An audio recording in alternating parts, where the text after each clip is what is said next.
Eyes fluttering open, the familiar room greeted me alongside the curious eyes of Nathan and Tristan, their expressions demanding an explanation. Confusion lingered in the air, pushing me to state the reason behind my fainting. "Why are you both staring at me like that?" I inquired as I rested my head against my bed frame. "What happened to you while you were with Harold?" Tristan's voice held concern as he raised the question. "Did he do something to you?" Nathan's deep voice echoed with a hint of annoyance, his face etched with seriousness. Shaking my head rapidly to dispel their doubts, I replied, "No, not at all. He would never harm me."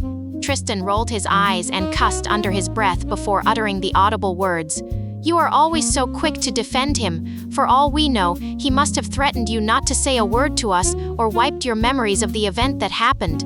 Meanwhile, Nathan remained silent with a stern look on his face, unconvinced by the words I had spoken. If I didn't prove his innocence, Nathan might actually do something that we would all regret except for him. "Listen, you have to trust me when I tell you this.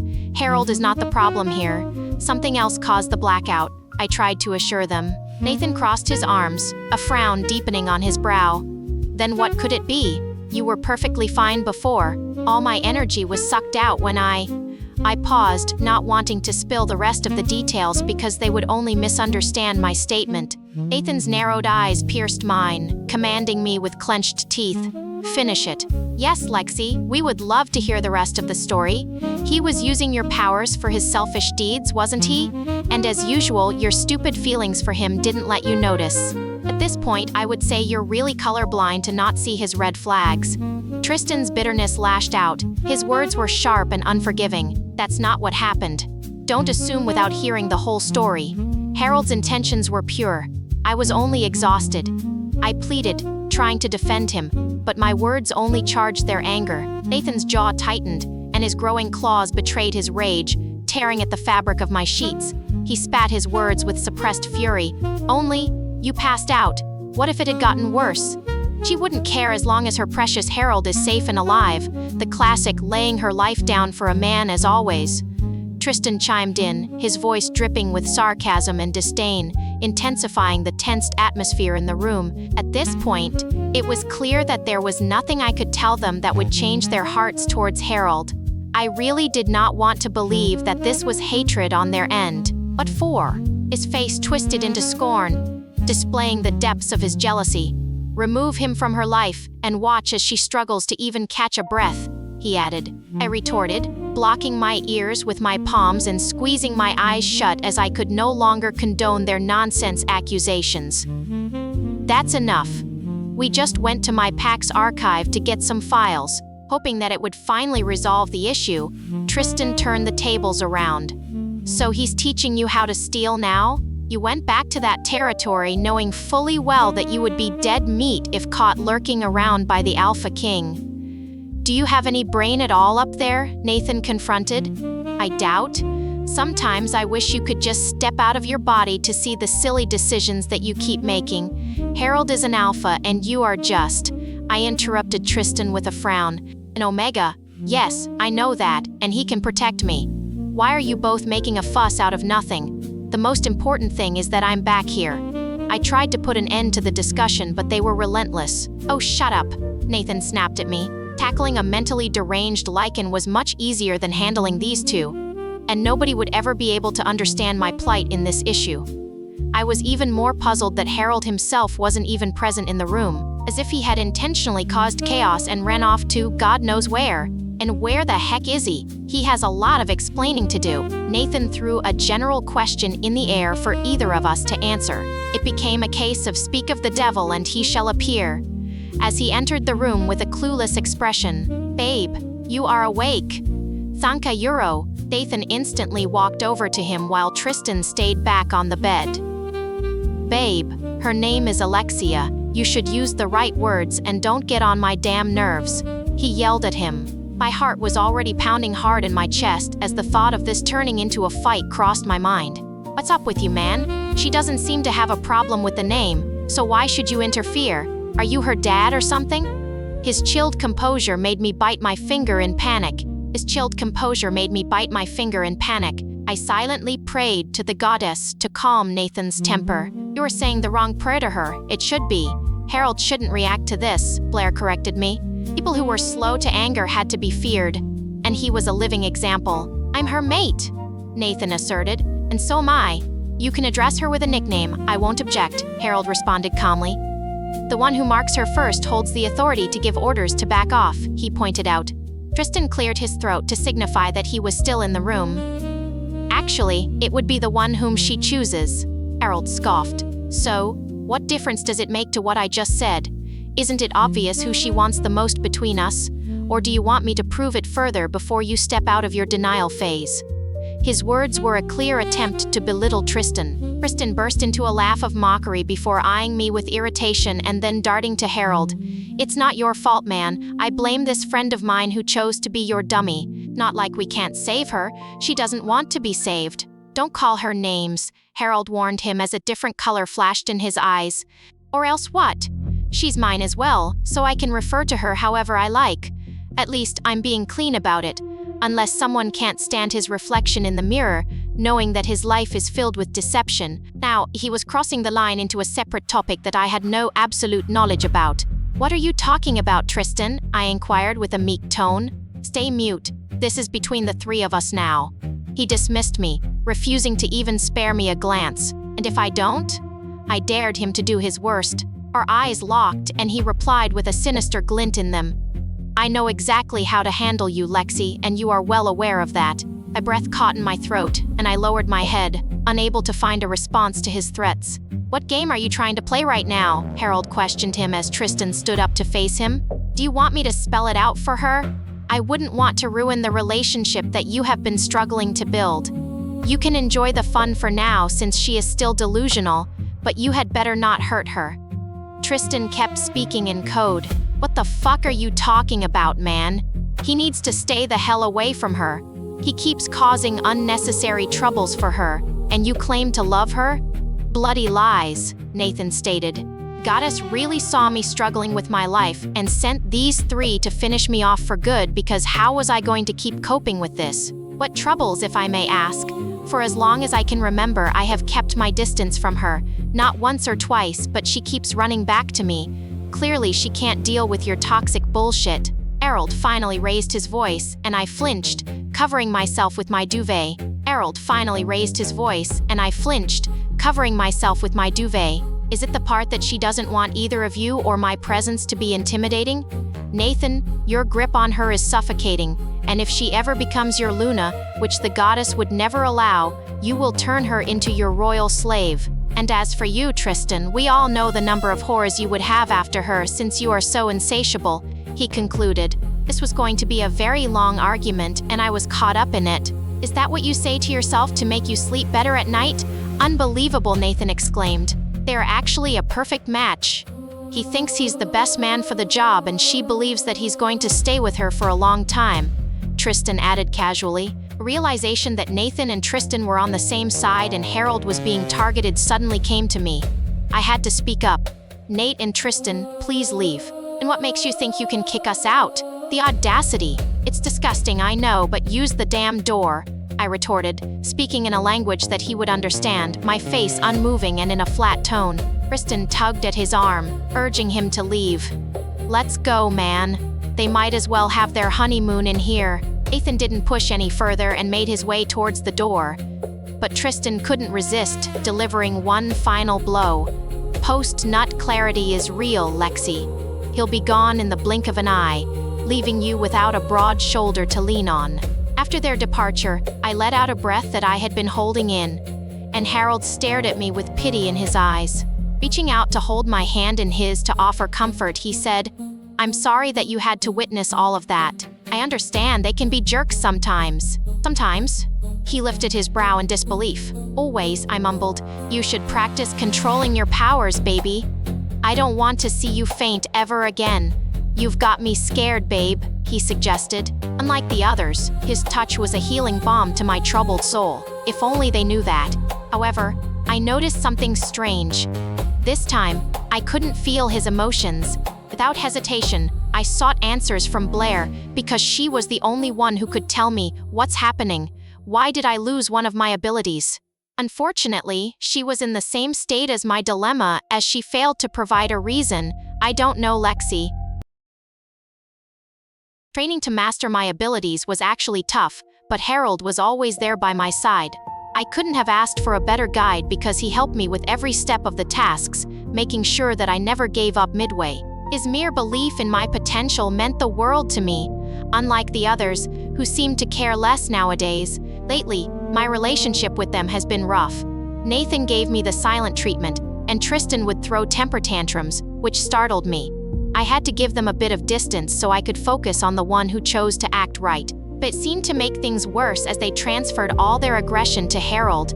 But luckily, he was mature enough to ignore them. Otherwise, the dormitory would have been so unbearable for me. Even though I missed a part of Nathan's overprotectiveness and Tristan's playful nature, I realized that I wouldn't be able to improve my abilities without sane mental health. I just had to choose myself. As we were in the middle of the training, Harold's phone rang, and he stared down with a serious look on his face. I didn't need anyone to inform me that it had something to do with his pack. "I have to take this, babe," he announced. "My pack needs me right now, so I'll be gone for a few hours," he added. "Take care of yourself, and if you need anything, just call me." He said this, leaning to kiss my forehead. "Sure I will. Drive safely," I replied, letting him go. With Harold missing in our midst, I was left with the duo, who exchanged icy glances to prove that they were still pissed.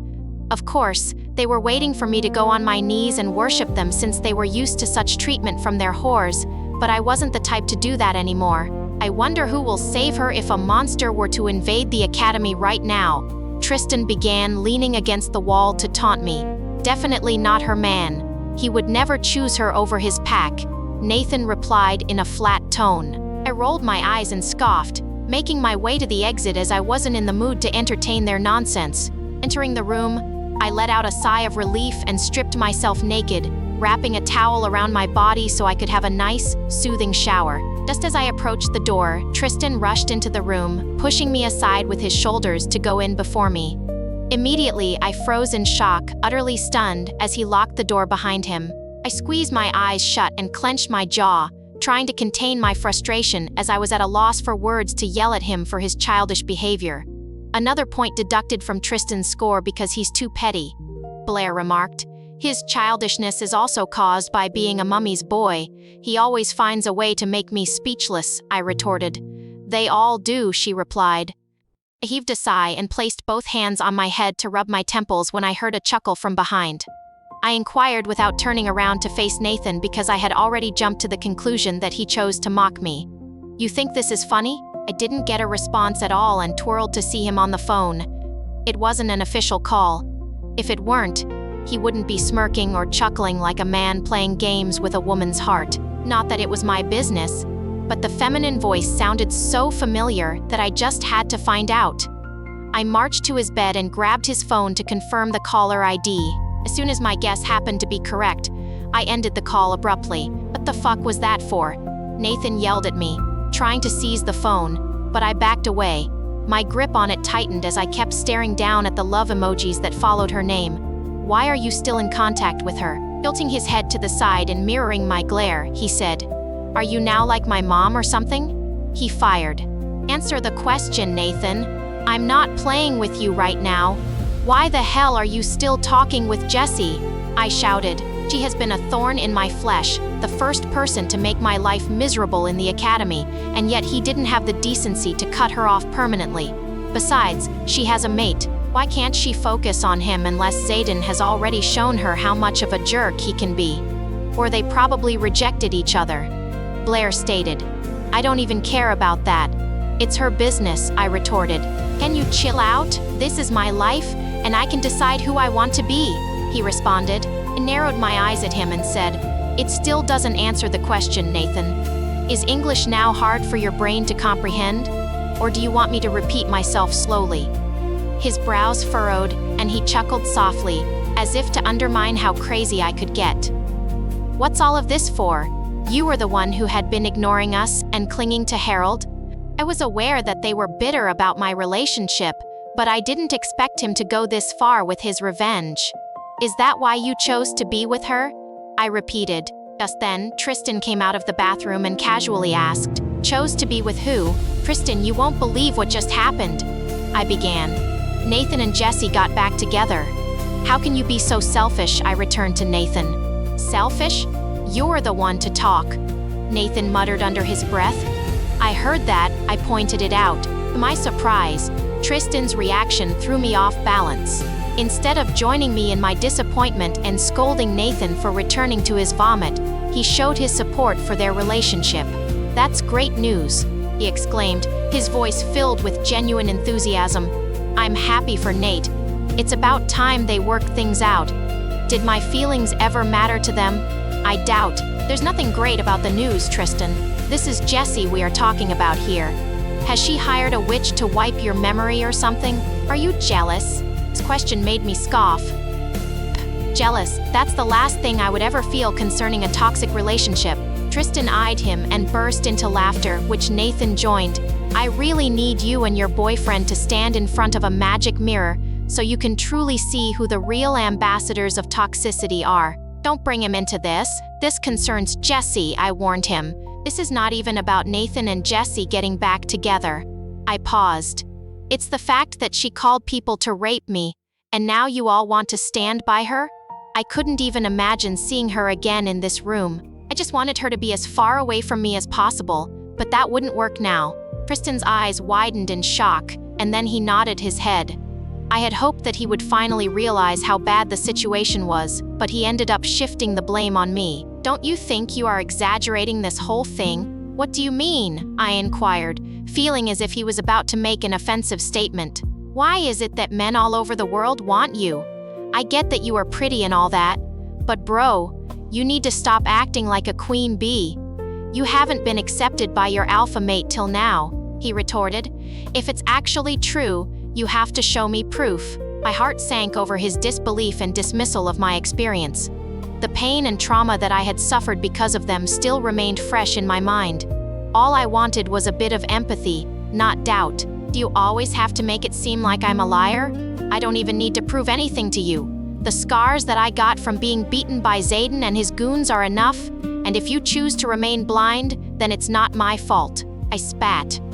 Their silence was like salt to my wounds, knowing that they had locked me out of their hearts for good. In a bitter tone, Nathan finally spoke up, his voice laced with anger. You know what, Alexia? Just stay out of our lives from now on. You made your decision to pick Harold as your mate, and we respected that. The least you can do for us is keep your drama and constant accusations away from us, he added. Yeah, we need the peace as much as you do, Tristan chimed in. Whenever he's not around, that's when you suddenly realize that we exist.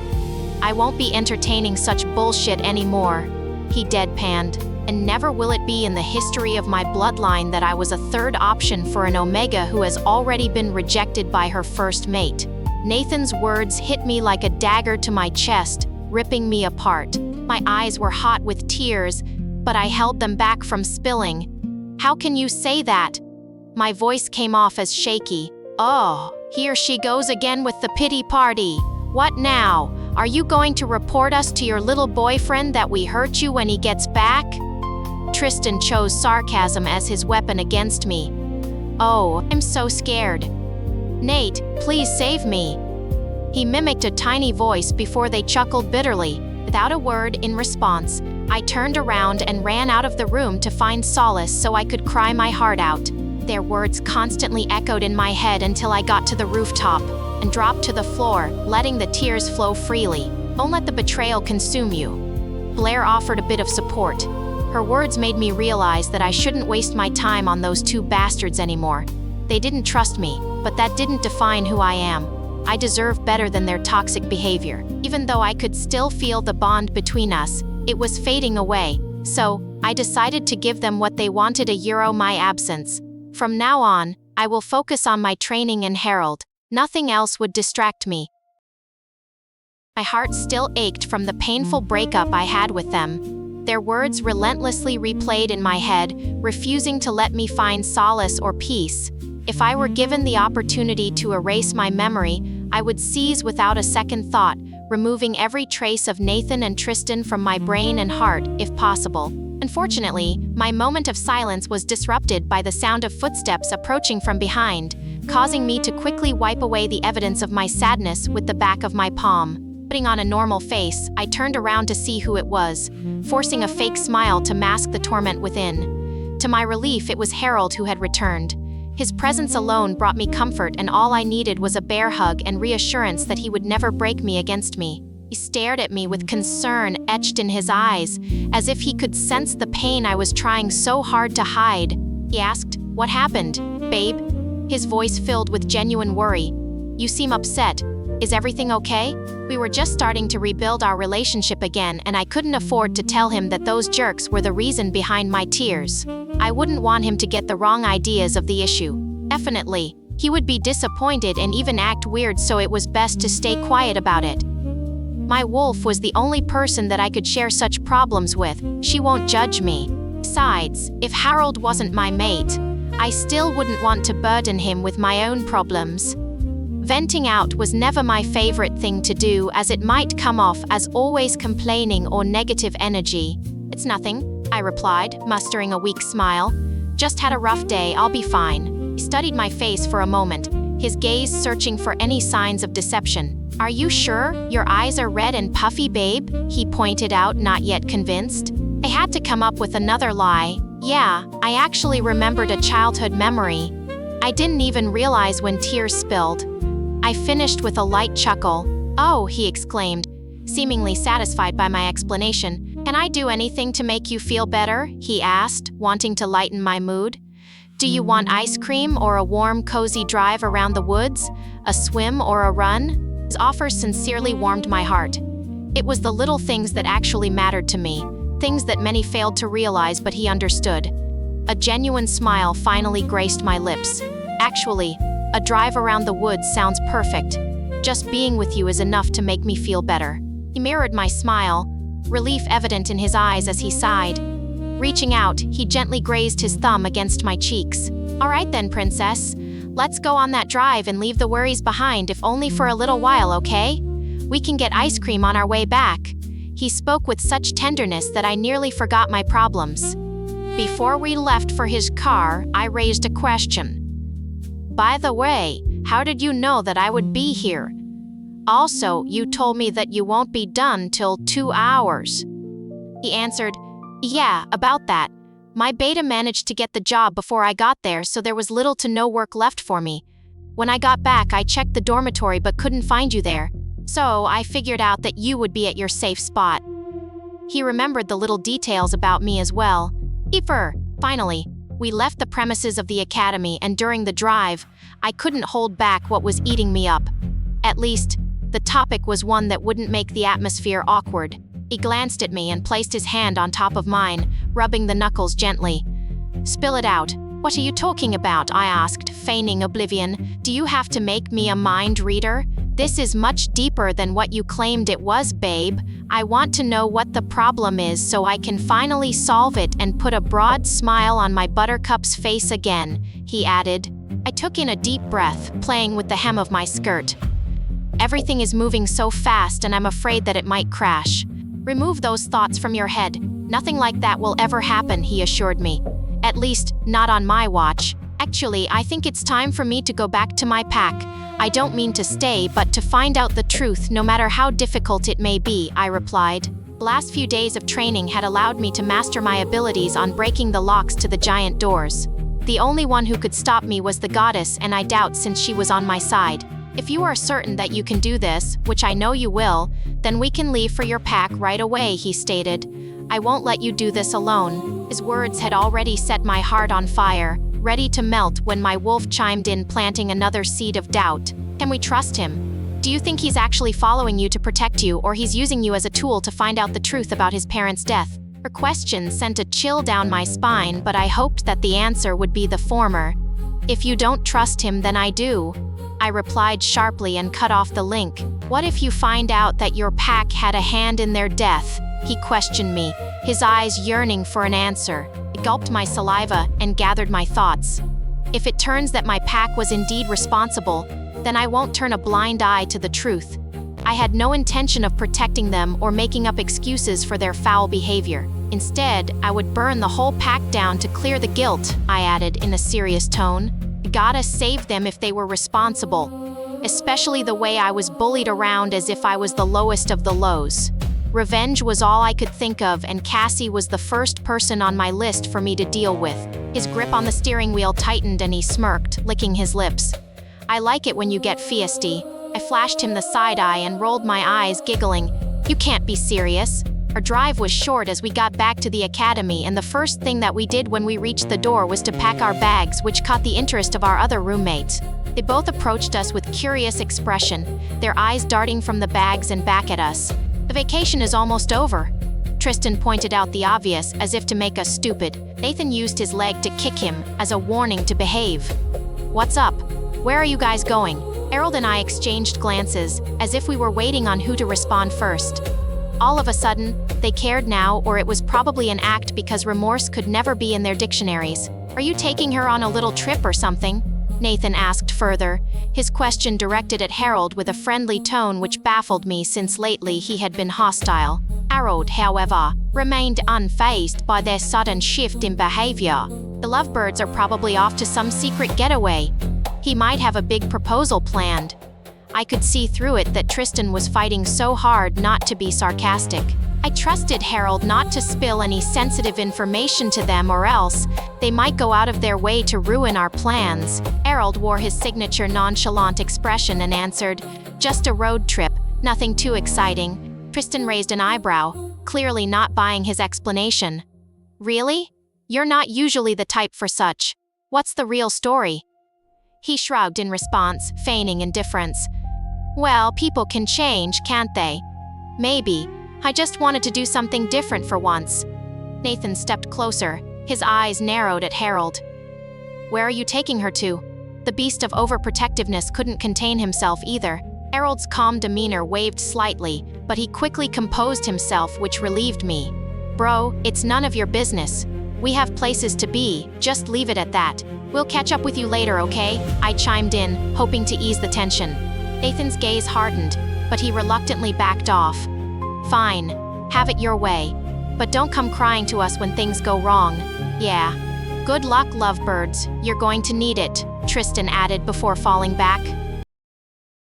As Harold and I drove to the pack, the atmosphere in the car grew tense by the second. We knew that this mission was a crucial one, the only way to uncover the truth behind his death and whether my pack was fully involved. My head was spinning from the constant stream of strange thoughts, so I slouched back in the chair and took a big breath. My major concern remained: what if everything went wrong and my pack members discovered another way to connect this to me because of their contempt? Because I was aware of how he could act when he is not emotionally available, having to show my loyalty to him all over again would be a nightmare. Additionally, Zachary must remain completely unaware of this operation, since he would make sure that it fails miserably because of the animosity. Breaking the silence, I turned to Harold and aired my concerns, still in need of caution. Harold, we have to tread carefully with this plan. It's not going to be easy, he responded in a matter-of-fact tone. Yeah, babe, I know, we'll need to blend in and then lure them out. Perhaps I was simply being beaten up by fear, since I knew that my pack would never forgive me for the betrayal. But deep down, I also understood that I couldn't allow their contempt to dictate how I behaved. Their approval or disapproval shouldn't control how I pursue justice. Sensing my unease, Harold reached out and placed his hand on mine, trying to offer comfort. Take a deep breath and calm down a bit. How can I? We have one shot at this and €1. It will work, trust me, he finished off my statement. I also need you to trust yourself too, or else. He glanced at me with a shrug. He was right though, because this wasn't the time to be timid at all. I have earlier sent spies to watch their daily activities, so I know the best way to get them, he revealed. Also, the guards will be on high alert tonight, I pointed out. He nodded and then explained. I've arranged for a small group of rogues to stage a confrontation near the border. It should pull their attention away from the entrance. As we continued driving, our conversation shifted to the layout of the pack territory till we parked at a safe distance. We moved swiftly and silently while a distraction was already initiated. The sound of snarls and clashes got the attention of the guards, making it easier to reach our target. We need to take pictures and videos of everything here, I suggested. Yeah, if we can buy time. An idea crossed my mind for the perfect way to fulfill his request. Taking 2 steps back from him, I drew in a deep breath as I gathered my energy and then let out a high-pitched scream. It started as a low rumble, barely audible, but it grew louder as memories of pain and rejection flooded my mind, causing the ground beneath us to shake. I realized that my emotions were getting the better of me as the hurtful words, mocking laughter, and the cold indifference that I suffered from my parents and pack members to the Alpha King and then the trio. I had tried so hard to bury those memories, to move on and believe in love again. But in that moment, the wounds were unbearable as the voice of my tormentors echoed in my mind, taunting me completely. The memories of my 18th birthday party, which should have been a joyful celebration, had become a haunting nightmare that had left deep scars on my heart. As I struggled to regain control, a part of me feared the power within me. The ability to command others with my voice was both a blessing and a curse. I had always been afraid of misusing this power, of becoming the very thing I despised. I imagined the sight of their ears bleeding, their faces contorted in agony as the force of my voice reached them. It was a chilling thought, one that sent shivers down my spine. I didn't want to stoop to their level, to become the monster they had made me feel like. Harold approached me and held me close, his arms wrapping around me tightly. He knew I needed comfort, and he was there for me without hesitation. Tears streamed down my face as I let out all the pain and anguish that had been bottled up inside. He whispered softly in my ear, "It's okay, babe. I'm right here with you. You've come so far, baby. Last time, you couldn't face any of this, but now look at you. You're facing your fears head on, and for that, I'm really proud of you. Yes, you went through hell and I took part in some awful experience which makes me extremely guilty, but you're stronger now and that's what matters." Although I'll never stop apologizing for being a dickhead, I desperately wanted to believe that everything we had was real, that our love was genuine and pure. The mere thought of discovering that I had been used, that it was all a charade, sent shivers down my spine. The fear of losing him, the person who had made me feel something deeply after I was broken. I would go to great lengths for him, even sacrifice my own life if necessary, to prove the depth of my love. As the seconds went by, doubts crept in, and I couldn't ignore the nagging feeling that something was amiss. It felt like Harold was hiding something from me, keeping secrets locked away in his heart. I felt so unsure and anxious, like my insides were tied up in knots. Was I just a pawn in a game I didn't get? Had he been toying with my emotions this whole time? These thoughts haunted me, and I couldn't shake the feeling that I had been lied to. After all, my own abilities would never fail me, but the pain in my soul was unbearable, and I couldn't handle the chaos inside me anymore. Overwhelmed by the emotions I felt inside of him and haunted by my past, I blacked out again, losing consciousness. The room was dark and quiet, and I could feel the sweat on my brow as I tried to collect my thoughts. My head was spinning with questions and doubts, and I struggled to keep my panic in check. I had to think clearly, but my mind kept racing in a million different directions. I lay there still in confusion and distress as I was alone. The only sound was the rapid beating of my heart. "Calm down, Alexia," I whispered to myself. "You have to stay calm and think clearly." I took a deep breath and tried to clear my head, to focus on the task at hand. I couldn't afford to lose my cool now. I forced myself to take another deep breath and to think about the plan. I tried to remember every detail before I blacked out, every step I had to take to this point. Immediately, the memories came flashing in my head.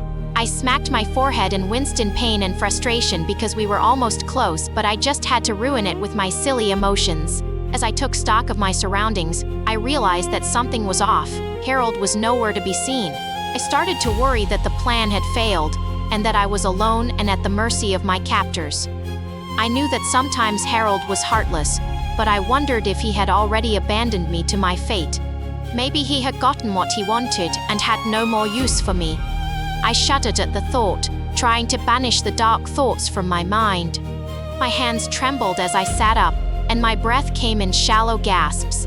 I tried to slow my breathing, to quiet my heart. I think I should call him. I made a self-suggestion and searched for my phone.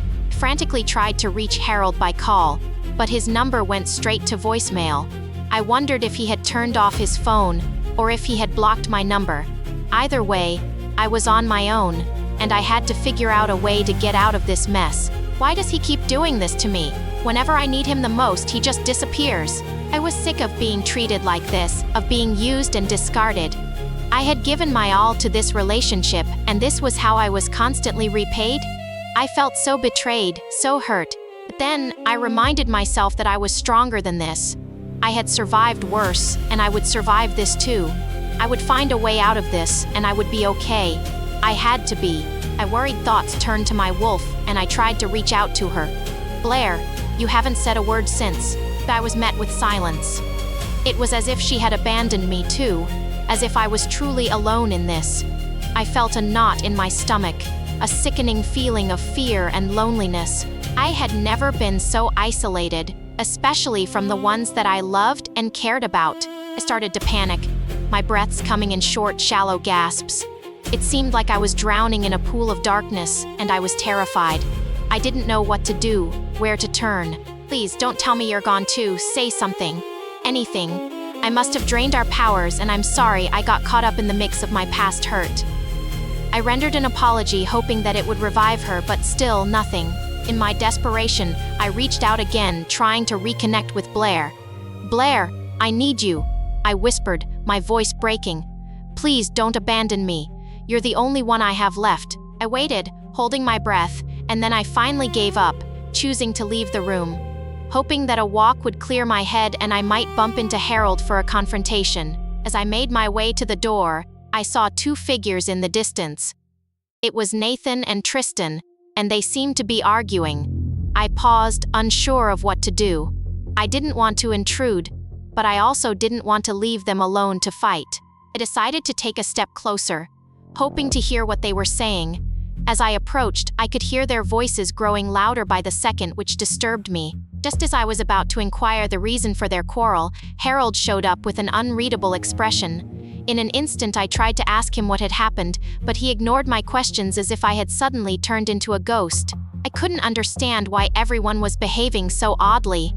Harold was avoiding me, and everyone else seemed to be acting strange. I was literally going crazy, like I was trapped in some kind of twisted nightmare. I couldn't tell what was real and what was imagined. The more I tried to make sense of it all, the more confused and overwhelmed I became. Harold, please talk to me. I need to know what's going on, I pleaded. Still, he paid no attention to me, and I broke out. Harold, look at me, damn it. Pull me out of this darkness that you have brought me into. What happened? I cried out. I watched helplessly as Harold walked away, his footsteps echoing in the empty hallway. I was so sure he had been the one behind it all, but he denied any involvement. Was I just imagining it all? Had I been delusional this whole time? I had to know the truth, so I chased after him, but he had already disappeared down the hallway. The more I ran, the more my anxiety grew. I needed to find him, to make him tell me everything. I followed the scent of his cologne, hoping to find him before it was too late. As I approached the elevator, the doors started to close, and I knew I had to act fast. Without a second thought, I jumped through the doors, landing inside the elevator just as they closed behind me. "What are you doing?" he asked, his eyes wide. I stood there, out of breath and trembling. I didn't know what to say. All I could do was stare at him, searching his face for answers. I needed to know the truth, no matter how painful it might be. "Please, just tell me the truth," I begged. "Did you take those pictures? Did you set me up?" But Harold just looked at me, his face impassive. "No," he said, his voice flat. "I couldn't do anything." But his words rang hollow, and my doubts only grew. "I don't believe you," I said, my voice shaking. "Why should I? You've lied to me before, haven't you?" "I've never lied to you," he said, but his eyes betrayed his words. There was something there, something he wasn't telling me. "I don't know why you would ever think of that. I mean, why would I even lie? I'm an adult. It's not like you're going to beat me if I said the truth." As Harold spoke, I tried to convince myself that he was telling the truth. But something about his demeanor, the way he wouldn't meet my eyes, made me doubt his words. I thought back to the moment before I fainted, the moment when he had held me in his arms. I remembered the emotions he had conveyed earlier, the emotions that now seemed to contradict his story. It was then that I realized he was lying to me, that he was using me for his own ends.